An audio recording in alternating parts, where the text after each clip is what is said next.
In trading, knowledge is power, and lack of knowledge in what you're doing can be costly, very costly. So you need a solid foundation of quality market education. Whether you're new to trading or a seasoned veteran looking to add advanced strategies to your arsenal, there's always something to learn and something to improve on. And now you can access the same knowledge that professional traders receive with Market Rebellion's Trading Education. I'm Bill Johnson, Head of Options Education here at Market Rebellion, and we've assembled a comprehensive curriculum based on decades of real trading experience, covering everything you need to know about trading options from beginner to advanced. We go way beyond the nuts and bolts of options theory to teach you how to apply specific trading strategies and the techniques needed to adapt your trades when markets shift. Regardless of your goals, you'll gain access to the education you need with easy-to-consume lessons so you can learn to trade with confidence, enhance your knowledge, and master the practical skills required for market success. So please join us for in-depth trading education only from Market Rebellion.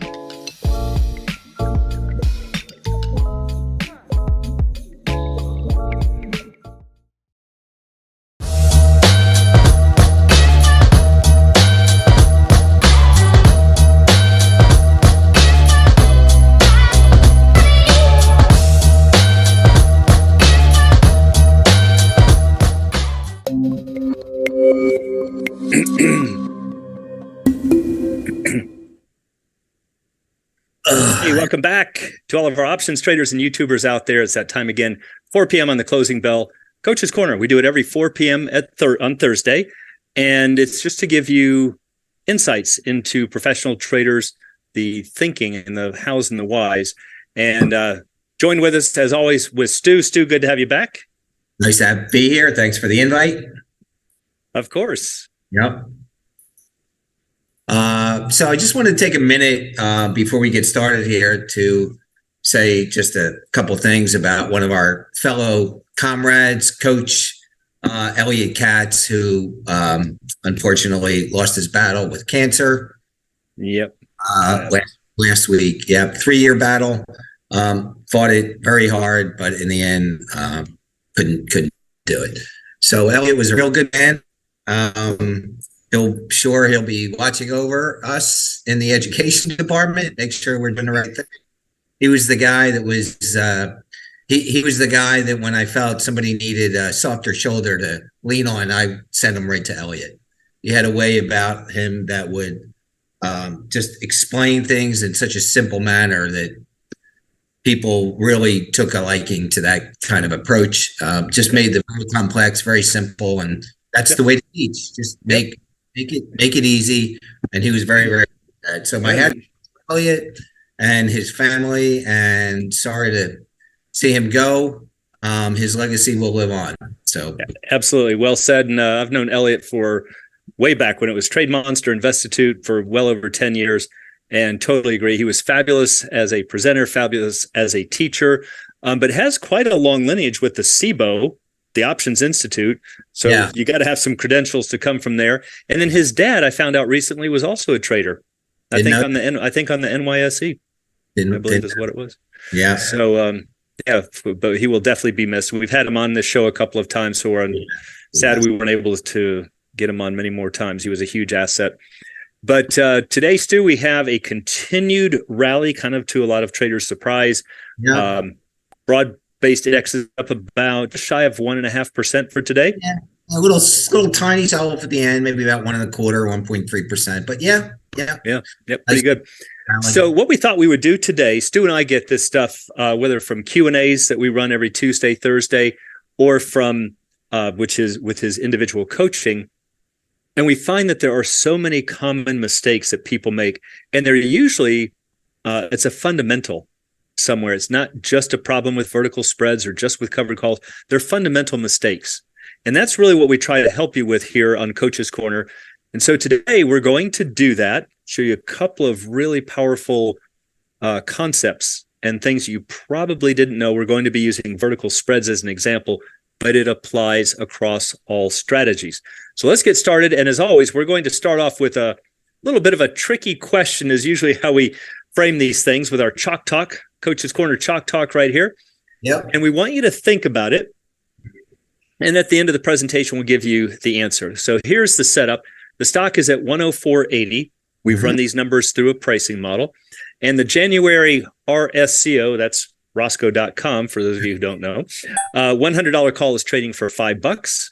And the September Roscoe 105 call is also trading for $5. So notice that the second one is longer dated, which would give it more value, but it also has a higher strike, which would give it less value. So there is a point where we can get those to balance. And that's what we've done right here. And the question that we have for you, which option costs more? It just occurred to me, just be careful, everybody. The January is the shorter one and the September is the longer one. You could actually look at this like now and say the September is the shorter one, the January is the longer one. But for this example, it's January is the shorter one and September is the longer one. Absolutely true. Yep. So that's our setup. We're going to come back and revisit that. And hopefully, if you're following along and paying attention, you should probably start to put pieces together through the presentation. What option costs more?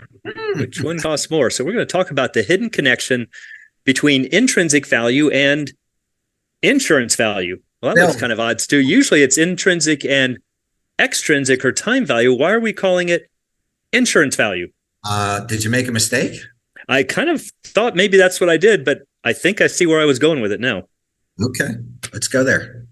Yep. So this is the way that professional traders understand the extrinsic value. And it's super critical for all of you to understand it as well. You'll realize it's a tool. It's not this big, bad time decay theta thing that we have to avoid.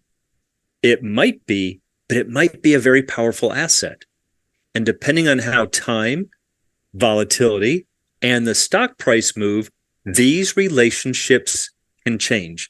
That's really the basic idea of this entire presentation. As the stock price changes, volatility changes, and time changes, these relationships change. Remember, time that when as time changes, we're also talking about the stock price changing.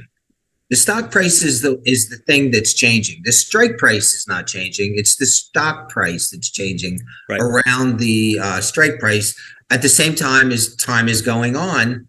And that's what happens in the real world. Yep.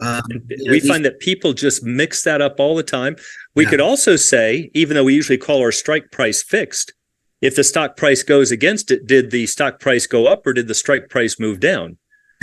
So there are different ways of understanding these relationships, and that's super critical to understand.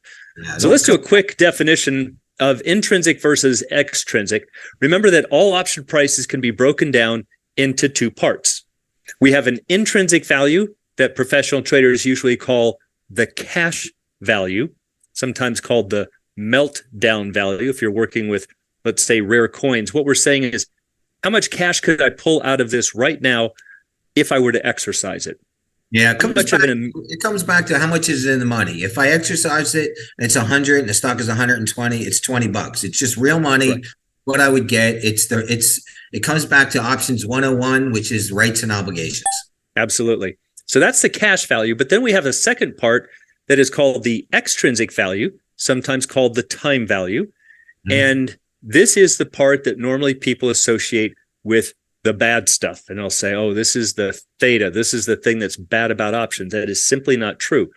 Theta is not a risk. We've said that many times before. It is a characteristic of an option.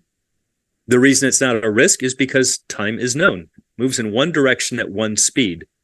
And here's a difficult math question for you, Stu, not to put you on the spot, but in 30 days, if 30 days pass, how many days remain on the option? If 30 days pass, how many days remain on a 30-day option?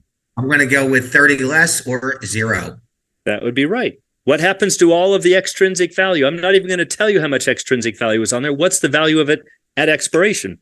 Well, it really comes down to the idea that this is one of the guarantees of the options world, which there are very few.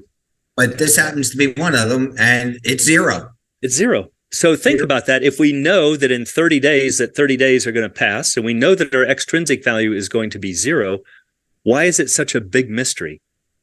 Why do we say that that's a huge unknown? The better way to approach it is that it's a characteristic. It's just the way that options work.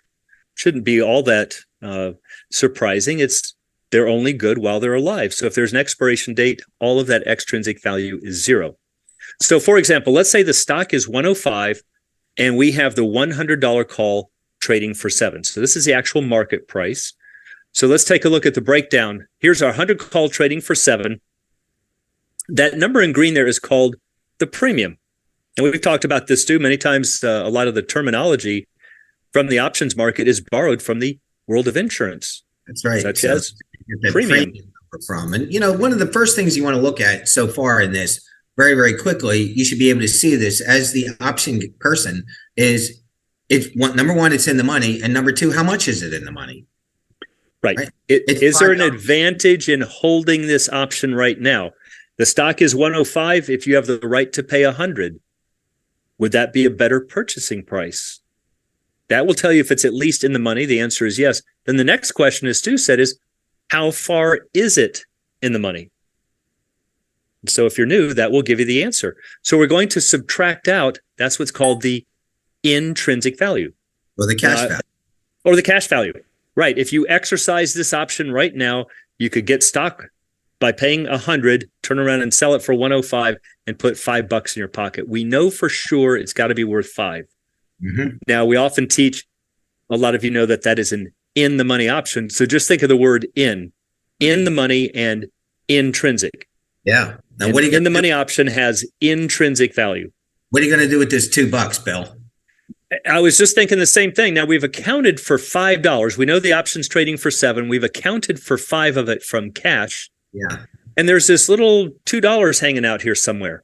That's the extrinsic value or the time value. Not a bad thing? A lot of people think that it is. It's a tool. It could be a great, and I'm not talking about just from the sell side. I know a lot of people think, oh yeah, you could sell it. No, I'm talking about buying it.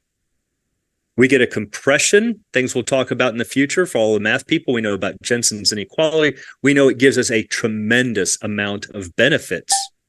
We can't say that just because it decays over time that it's bad. It's a tool. So the $5 of intrinsic value is the cash value that we've talked about. And as the title slide talked about or hinted at, the extrinsic value is the insurance value. And we want you to just start taking a different perspective of that. So now here's something to understand about cash. Whenever we talk about an option, it's the extrinsic value that matters. Extrinsic means it exists over and above cash or outside of cash. We've got $5 of cash. What's over and above cash? $2. That's where extrinsic value comes from. What lies over and above cash? What are we buying for $2? You got to think. What are we buying for $2? Exactly. What are you getting? So this is why professional traders don't say that this is a $7 option. They'll say there's $5 of cash. What are you paying over and above cash? So an example I like to use a lot, I think we just did this recently in Q&A, Stu, is let's say here's a vase that we see in a store, and we look inside and there's a fresh, crisp $100 bill sitting there for the taking. Comes with the purchase. This is not an opaque vase. This is a vase that you can see through. You can see through it. And so now we look at the price tag and it says that it's $120. So the question is, how much is the vase? So let's say you buy this, you spend $120. That's the total premium or the total value. Your spouse says, how much did you pay for the vase? Kind of a tricky question. I mean, is it really fair to say you paid 120 for it, even though that's what the receipt says, because you can pull out $100 cash. I'll tell you, I would not say 120. I wouldn't either. I mean, if you smash the vase, at least you've got $100. And you know you have $100. You know you've got it's $100 for sure. So what at least let's call it a rational shopper in this case, would say, the value of the vase is really $20. Why? Because that's what exists over and above cash. That's a critical phrase. Yeah. Over and above cash. So again, we're going to find out, this is why professional traders usually don't talk about the cash value. We know it. If you've got a $100 call with a stock at 120, we know it's got to be worth $20. That's not even remotely interesting. We want to know what's over and above. That's the trading part of this. That's what we're getting at, is a trading part. Now, the question is that people have, the new traders will say, well, why would you pay something over and above cash? And that's a really good question. And this is where we have to kind of hit a fork in the road, where most people say, oh, I get it. The extrinsic value is the negative part. That's our theta. We have to guard against it. We have to sell it. But why would we pay it? If you think it's better to sell it, somebody's got to buy it. Why would they buy it? Why would they buy it? Why would just because you think it's a horrible deal to buy and the greatest deal on the planet to sell, well, okay, that's fine. You're entitled to that opinion. But how could you possibly sell it if that's a 100% correct opinion? Somebody's buying it. And the reason that people buy an option, the reason for the extrinsic value, is because it gives us the right to walk away. That's another critical phrase for today. We are not required to exercise it and actually buy the shares. Talk about that for 1 second. The right to walk away. Another way to say that is, this option can go to zero. Sure. And big deal. If it does, that's it. It's done. It's not going any lower. Right. The right to walk away means you're done. You've walked away from it. So when we say an option can go to zero and you have the right to walk away, that means that you're no longer, I don't know what, Bill, experiencing any pain. It's not going down anymore. It's done. You'd certainly have no incentive to exercise the call. See, it would be different if you were required to pay the exercise price at expiration. That would really be a forward contract or a futures contract. This is different. It's a right. So you're not required to exercise. So remember that, because that's going to be important going forward.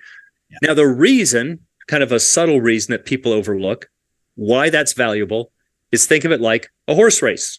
Again, we were just talking about this as a coincidence in Q&A today. 8, yep. 8. Man, did she just step up to the plate today? She did.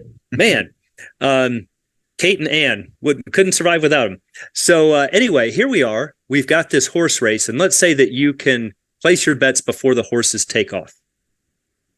But now you're in good with the race owner, Stu, and he says, you know what, Stu, I'll give you a little better deal or a different deal. You can either place your bet now, or I'll let you place your bet as the horses are halfway around the track. Which one would you take? See, now you've got more information. You might have wanted horse number 3 behind the starting gates, and now you find out horse number 3 is in the end. You go, you know what? I'm not going to bet. Or let me now bet on something else. Now that I see how the cards have been turned over, I talk about that analogy a lot, or the placing of the horses. And that's halfway through. Kate said in the Q&A today, would you bet on that race after it was over? After it was over. That was a whole different conversation and a fabulous insight. I loved it. Mm-hmm. But the point is that we get to make these decisions with options, in that we can make our decisions today on the price, but we can walk away from it in the future. And that is an incredibly powerful thing that people overlook. They just say, oh, I've got this time premium. It's a bad thing. No, it's not. It is giving you the right to walk away, to say, let me see if this $100 stock turns out to go up. You know, it goes, let's say it's like NVIDIA and gaps up 150 points. You go, you know what? I think I will take it for the strike price that I bought 2 or 3 months ago. But what if it went below? you'd say, I'm going to walk away from the deal. Yeah. We're going to find out in a moment that you're only worse off by the extrinsic value, the value of the vase. Right. Think about the big picture, guys. Suppose it went to 100. I mean, suppose it went to 90. You're out. Yeah, Bill's going to show you a couple of slides here. So, just the big picture. Suppose it goes to a 90. You're out $10. But suppose you had the option. You're out $7. You're out $7, right? Which one are you better off because because the hurricane came? Well, that's why you have insurance. That's right. And that we want you to start thinking about it in terms of insurance, and that's going to go a long ways into helping you why certain strategies move, gain, and lose value over time or as volatility falls, as we'll show you. So if you like this kind of stuff, we're always looking for the serious traders, not the people who say, just tell me what to buy. We want to show you how to fish. We want you to understand this. Not super, super difficult, but it's also not easy either. But you can certainly get some free stuff, get a nice little head start at marketrebellion.com/get started. All right, so let's talk a little bit more about the extrinsic value. The extrinsic value, remember, is the time value. It's your insurance value. But we also want you to think of it as the right to walk away. That is super critical.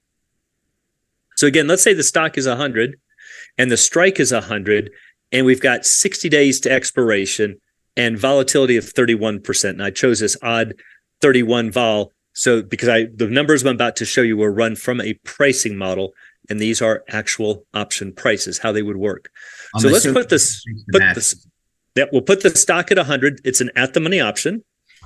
If the stock ever drifts anywhere to the right or above the strike, it's in the money. Think of it as generating cash. It's getting a cash value or intrinsic value. Not generating income, generating cash value upon exercise. Now, this is the stock moving up away from the strike price. It's moving away from the strike price. It's moving in the right to the direction that it's gaining cash value or intrinsic value. Right? Correct.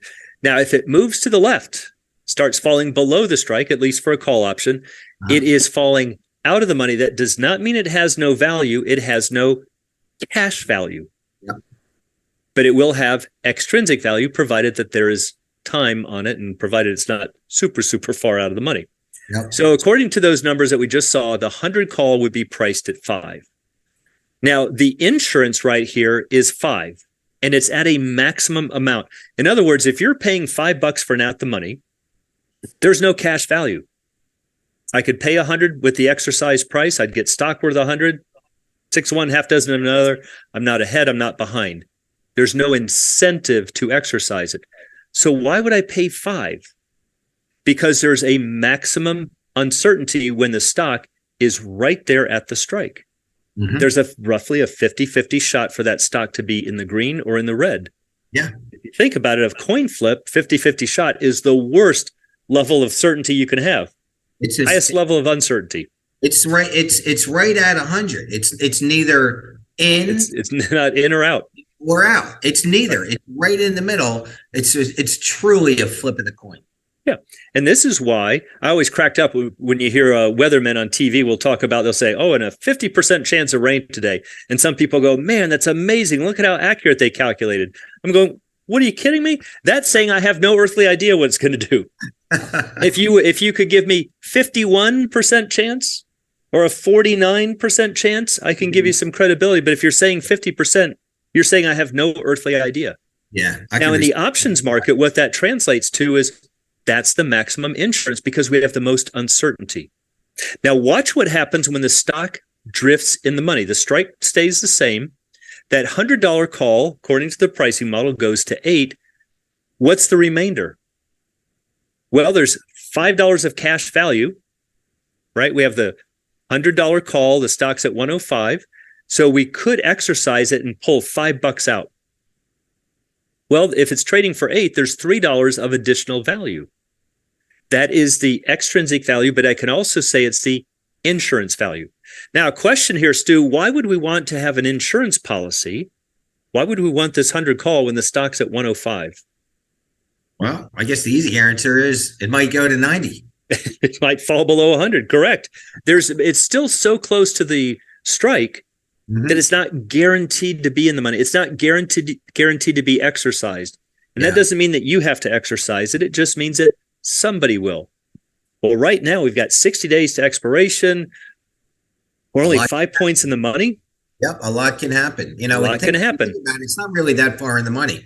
If your stock is 105, it's $100. It's 100. It's 5 points. It's 5% away. That's nothing. 31 vol.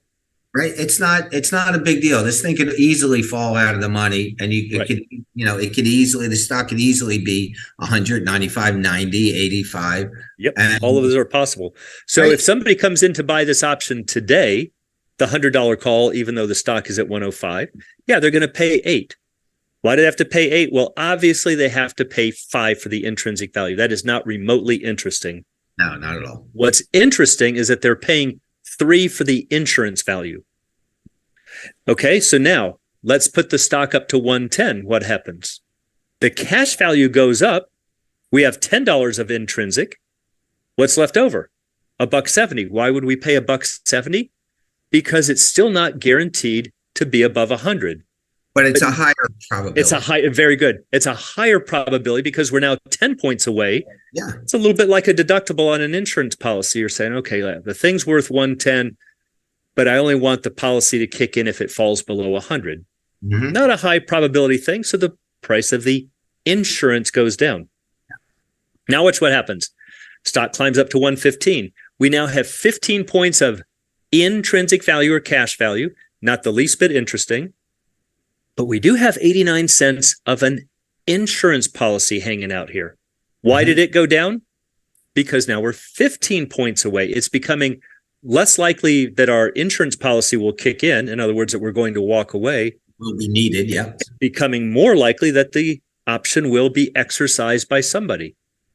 And as that probability increases, the value of the insurance decreases. Now watch what happens when we drift into the red. Can we do a quick timeout there? Can you slide that back over 1 second? Sure. Okay. So this really has nothing to do with it. And Bill, I know you didn't know I was going to say this, but I'm going to say it anyway. That's the way I am.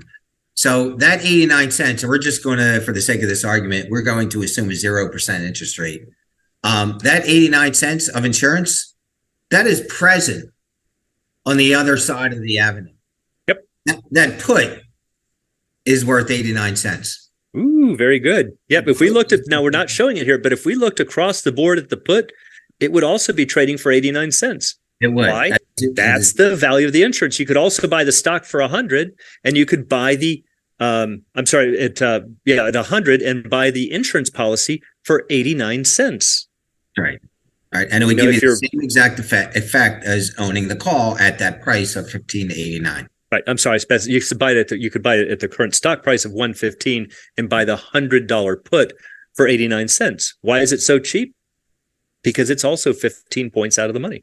Yeah. That's another way to understand the value of the insurance. Put in stock equals call. There you go. Let's go back to the other side now into the red. Now, what's interesting here is that there's no cash value. You wouldn't really want to exercise the 100 call when the stock is 95. There'd be no incentive to do it. So an option can't have negative value. You could look at it as though it has negative $5 of cash value, but it can't go against you by 5 points. No. What's happening is that the value of the insurance is falling. So the pricing model says the 100 call is worth 277, and that is also the value of the insurance. If the stock falls to 90, pricing model says it's worth $1.33. That's also the value of the insurance. The value of the option is only extrinsic value. Now it's 53 cents. All right, so as we start drifting out to the left, we are dealing with only insurance, and that insurance value is declining. Now also we're not even moving time right here. If time was moving, then it would become worth less and less. Okay, no matter where we were. But you've got lots of moving parts. All right, so now keeping these definitions in mind, let's go back to our vase example, but let's look at 2 of them. Now we've got a vase with a $100 bill in here, and we've got another one, the identical vase with a $50 bill. This one says it's priced at 120, and this one says it's priced at 120. Now I want all of you out there on YouTube to ask yourselves, which vase is more expensive. What do you mean? They're both the same price. Somebody's going to say that. This is what it's like when people come to us and say, well, this option's, $10 and that option's $10. They're the same. No, those are dollars. We have to back out the cash value to find out the insurance value. The insurance value is the option. Why? Because that's what you're paying for the option to walk away. Mm-hmm. You'll start to see how it all comes full circle. The option is the right to walk away. It's the extrinsic value. So let's take a look at a $1 option. And I'm going to put the stock at 200 and the 160 call at 41. Now, I want everybody out there in YouTube land to ask yourselves quickly, how much is this option in the money? This 160 call with the stock at 200. All right, well, it's 40 points in the money, and therefore that is the intrinsic value, that is the cash value. Yes. How do people do that so quick? Look, it's you got to get this down, people. It's a right to buy the stock at 160. That's 160. It's trading at 200. And the underlying asset with the stock is trading at 200. Right. You can Would that be a benefit to exercise for 160? It doesn't mean you have to. Just answer the question.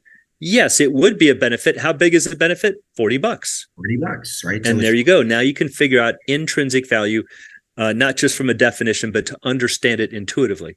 Mm-hmm. So we're not worried about that. We know that's just the cash. It's just $40 of cash sitting inside the vase. Big deal. What we're worried about is this extra buck. Why is that floating around out here, Stu?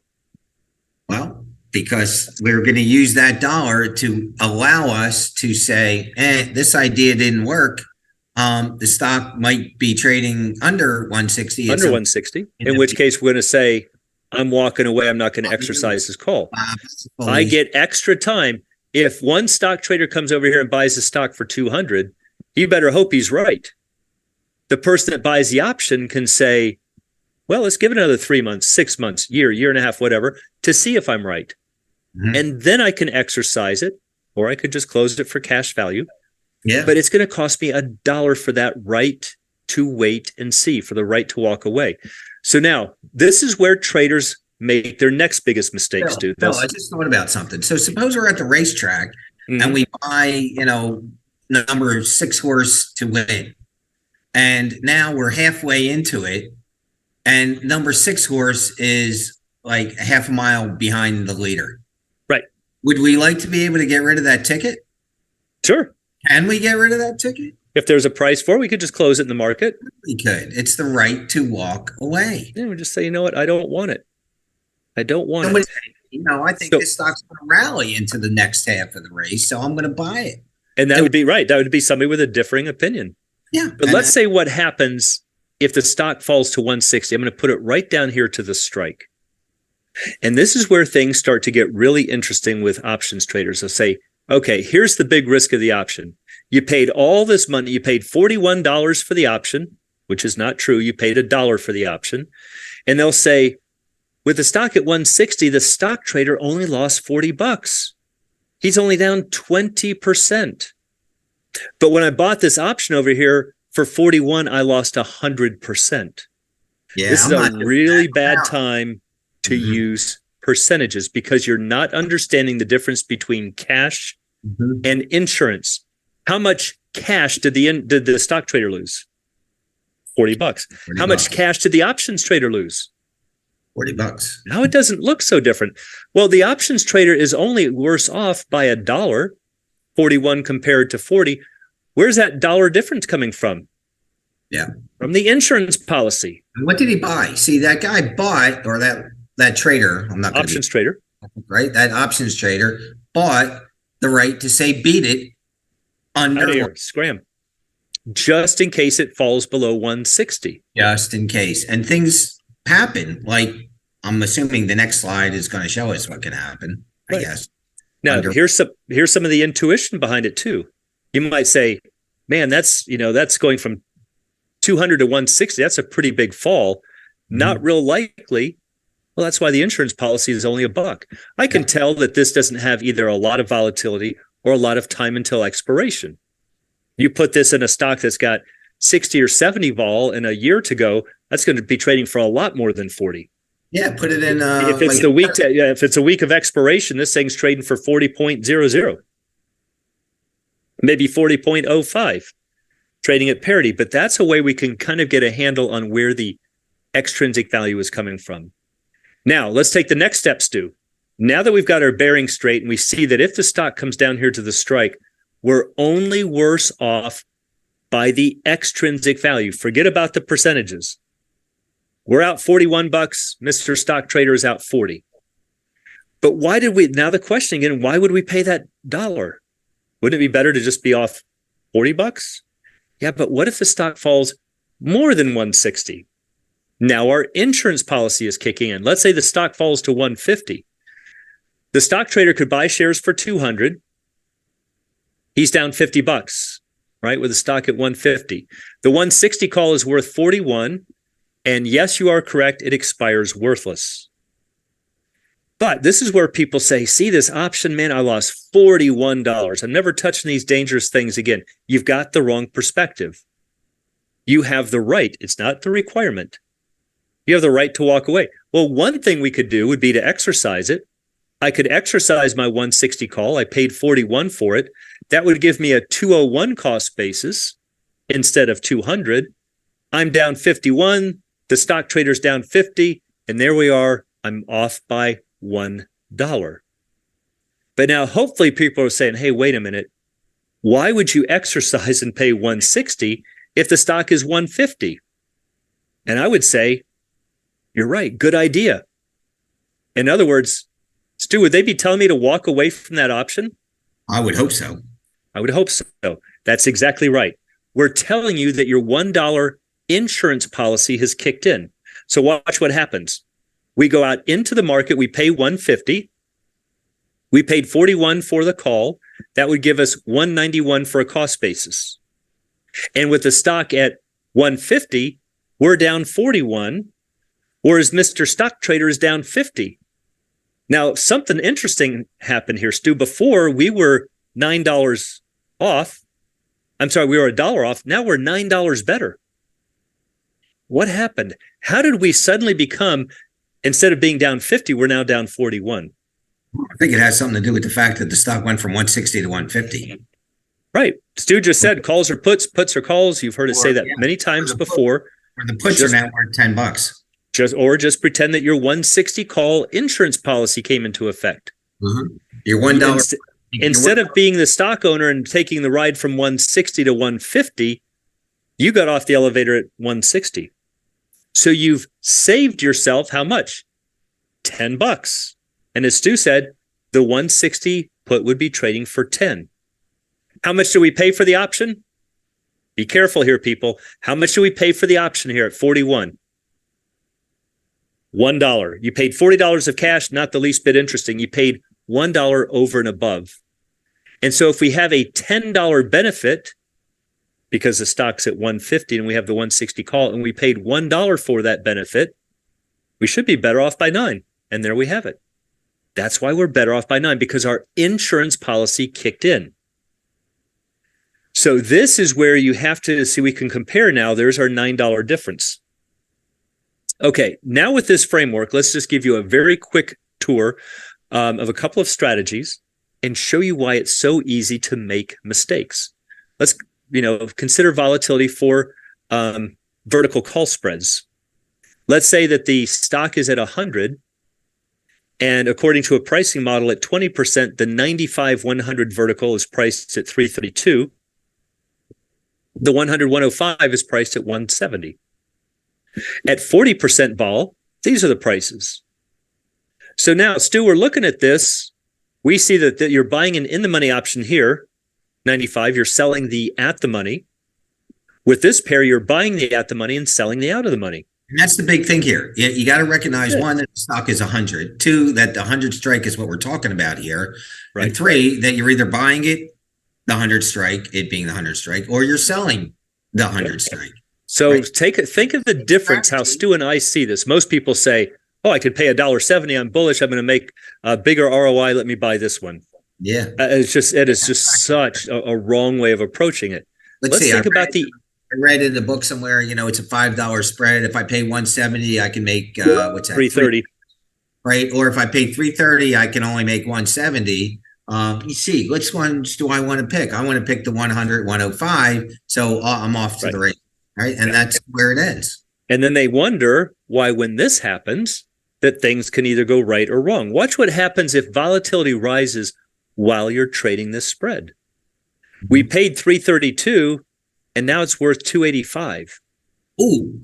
But if we bought the 100, 105, if we bought the at the money, because it's, as we talked about, more sensitive to the insurance value, it's going to rise from 170 to 2. Love that. And now you've got a little current acting at your back. So what So this price goes down, this one goes up. Hey, what's the input in the model that made this happen here? That's what you have to think about. Right. That's your volatility. This is your implied volatility. Now, what if we have a period of high volatility or maybe earnings, and we think that the reverse is going to happen? Well, now we get the opposite effect. We would buy it at 285. We would see it rise to 332.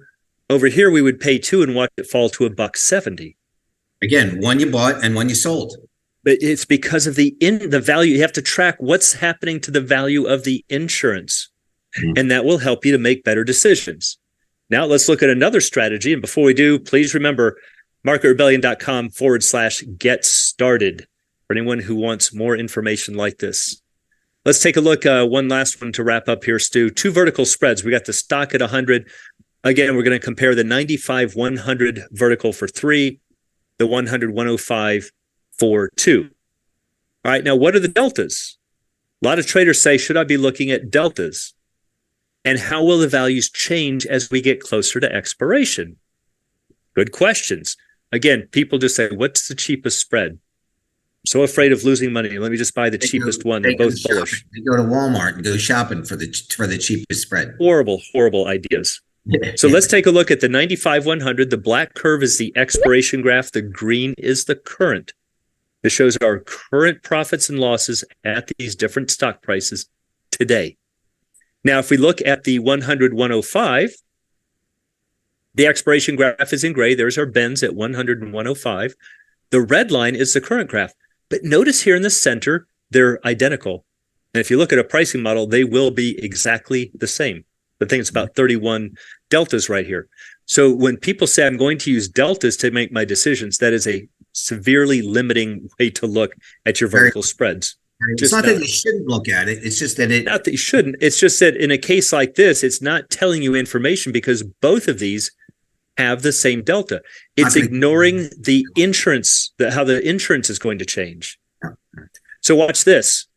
As time passes with the stock at 100, this green line starts moving towards the black. The red line starts moving towards its expiration graph. What do you notice? They're both vertical spreads, both with the stock at 100. One is appreciating, one is depreciating with the stock right there. One I'm getting killed. One you're making money and one you're getting killed. So this one is appreciating, this one is declining. And that's because as the time passes, the value of the insurance is falling. And in one case, it's going to help you, and in one case, it's going to hurt you. But if you start thinking in terms of cash, forget about it. And insurance, it will give you some really good insights. So notice that we have the same deltas that lead to very different results. The 95-100 has negative gamma, positive theta. That's why it's appreciating. But the 100-105 has positive gamma.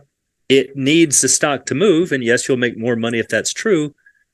But you're going to lose money if it doesn't move. That's key. That's a key statement. You have to have the stock move. Yep. The other one, magnitude and speed. The other one, it can actually sit there and do nothing and you'll make money. It can actually go against you a little bit and you'll still. So even if volatility is rising and you're losing on this spread short term, but you say, okay, no big deal. I think volatility is going to fall. Hang on to it because we know that this effect is going to kick in. But the thing that I'm looking at and thinking about is what's the value of the insurance? What I'm not doing is going, oh my gosh, there's X amount of time decay. I've got to neutralize it. I've got to sell it. I've got to minimize my time decay. That is absolutely the wrong way to look at strategy. So hopefully we've given you, here's just a couple of simple ones with one strategy. Can you imagine if we start looking at butterfly spreads that are two verticals facing, or condors, diagonal spreads. The same principles apply in 3 and 4 dimensions. And so if this is new to you, this might be a time to check out marketrebellion.com/get started, or call and you can speak to Stu one-on-one, get some one-on-one coaching. Yes, you can. All right, with that, Stu, let's come back to Chalk Talk. Stock is 104.80. I know this is a trick question, man. It always is. The Roscoe January 100 call is trading for 5. September Roscoe 105 is trading for 5. Which option costs more? And I want everybody out there in YouTube land to think about it based on what we've talked about from a professional trading standpoint. Which option costs more? Now, if you ask most traders, they're going to tell you they cost the same because they're $5. What should you be looking at? Well, with the stock is 104.80, the $100 call has $4.80 of cash. Not the least bit interesting. We know it's got to be worth $4.80. There's 20 cents of an option or the right to walk away. The 105 call is out of the money. I wouldn't exercise a 105 call with the stock at 104.80. It's an out of the money option. The entire value is $5. The entire insurance policy is 5. So now we see this one has a 20-cent insurance policy. This has a 5. Hopefully you can now see which one costs more. See, here's Stu. Here's Stu on the trading floor. Somebody comes in to sell me a Roscoe 100 call. I don't care if it's like this week. And the stock is, I look up at the stock and I see it's trading at 104.40, and I look at my buddy trader who's next to me, and we both think, oh my God, this call is cheap as you know what. Yeah, it's 20 cents. Buy them, buy them, buy them, buy them. It's totally cheap. The $5 means nothing. Nothing. It's the 20 cents. Right. In fact, Stu and I, we've had this conversation so many times. We've often said that we think that the market kind of got the terminology wrong by calling it the premium as the total value. Usually the word premium we think of as over and above. And when you and I have conversations, if you told me that you bought the 100 call and I'm looking at and I see the stock is 104.80, you would say, oh yeah, I bought the 100 call at 20 cents over. And that's actually I don't care. I can figure out there's 480. I can figure that out. I need to know how much did he pay over and above. And that's actually the term and the thinking from a trading floor perspective. How much over is the option? How much over? Over. Not cash value. What are you paying for the insurance? And that is what you're paying for the option. Oh, it's 20 cents over. It's $1 over. It's $3 over. That's what counts. That's what exactly. Counts. So if you do that, that's going to start making you take some steps in the right direction. We hope it helped. And for all of our market rebels, can certainly bring up any questions in the Q&As next week. But with Stu, I think with that, I've got to get on to another training class, and I think I'll see you on there as well. We hope that helped everybody out there on YouTube, and we'll look for you next Thursday, 4 p.m. Eastern on Coach's Corner. We'll see you then. Take care.